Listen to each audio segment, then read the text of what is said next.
Parating na dito sa Pinas ang pinakabagong pambato ng Realme sa mid-range segment, ang Realme 8 Pro. Yo guys, Mon nga pala ng Hardware Voyage at ngayon, titignan natin kung anong meron dito sa Realme 8 Pro. So wala namang bago sa box, katulad pa rin ng dati, Realme branding at phone model dito sa harap at quick specs dito sa likod.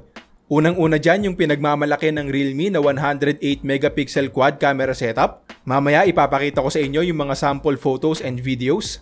Meron din tayo ditong 50 watt super dart charging, slim and lightweight design, 6.4 inches AMOLED display, Snapdragon 720G, at 4,500 mAh na battery. So buksan na natin at dito sa loob meron tayong SIM ejector, documentations, smoke black na jelly case.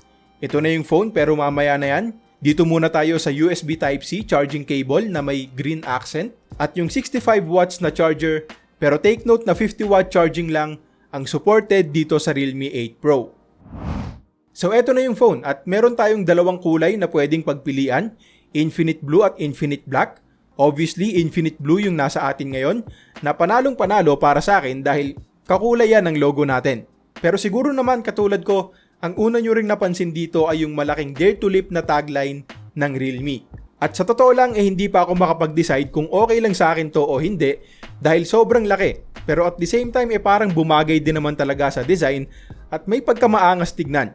Pero let me know in the comment section kung anong tingin nyo dito sa design nitong Realme 8 Pro. Now bukod sa malaking tagline talaga namang panalo para sa akin yung design dito sa likod. Well, gawa lang to sa plastic pero ang premium tignan at ang ganda rin talaga ng texture. Masarap hawakan, hindi madulas at hindi rin kapitin ng fingerprints.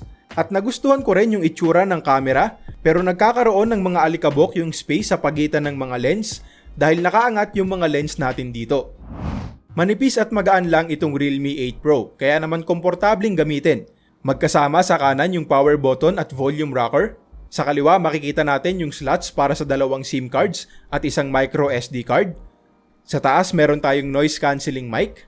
At dito sa baba makikita naman natin yung headphone jack, primary microphone, USB Type-C port at yung single down firing speaker. Meron din tayo ditong 6.4 inches 1080p Super AMOLED display. Maliwanag to. Meron tong 1000 nits na peak brightness. Maganda rin ang kulay at kahit na standard 60Hz lang ang refresh rate, very responsive naman dahil sa 180Hz na touch sampling rate. Maliit lang yung punch hole para sa selfie camera at tama din yung placement. Sa kaliwa to nakalagay kaya hindi makakasagabal kapag naka-landscape mode tayo at manipis lang din yung bezels. 8GB yung RAM natin at 128GB yung internal storage. Snapdragon 720G naman ang gamit nating chipset na for sure kayang-kaya pa rin naman ang karamihan sa mga applications na ginagamit natin ngayon. Pero alam kong yung iba sa inyo ay nagtataka kung bakit 720G pa rin ang ginamit nila dito. Yun din kasi yung ginamit nila sa Realme 6 Pro at Realme 7 Pro. Pero dahil unboxing and first impressions pa lang naman to, i-reserve natin ang usapang yan sa full review. Kaya make sure na nakasubscribe kayo para hindi nyo ma-miss out yung video na yon. Para naman sa battery, meron tayong 4,500 mAh battery capacity na pinartneran ng 50 watt super dart charging. So hindi siya yung pinakamalaking battery capacity, pero dahil power efficient naman yung processor natin at AMOLED yung display, for sure makakakuha pa rin tayo dito ng magandang screen on time.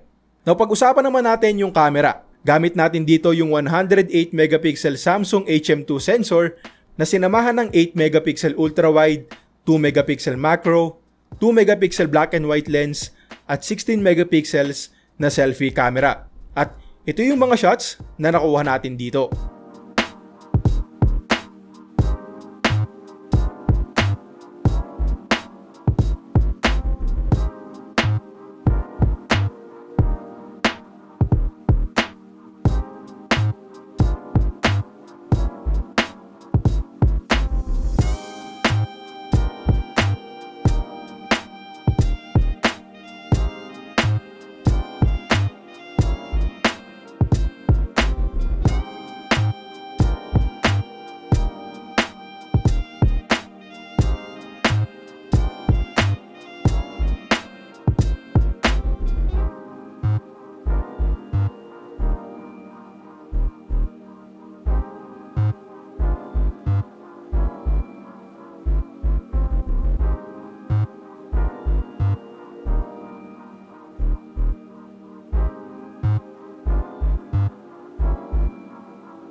So hindi ko pa alam yung presyo nito sa ngayon.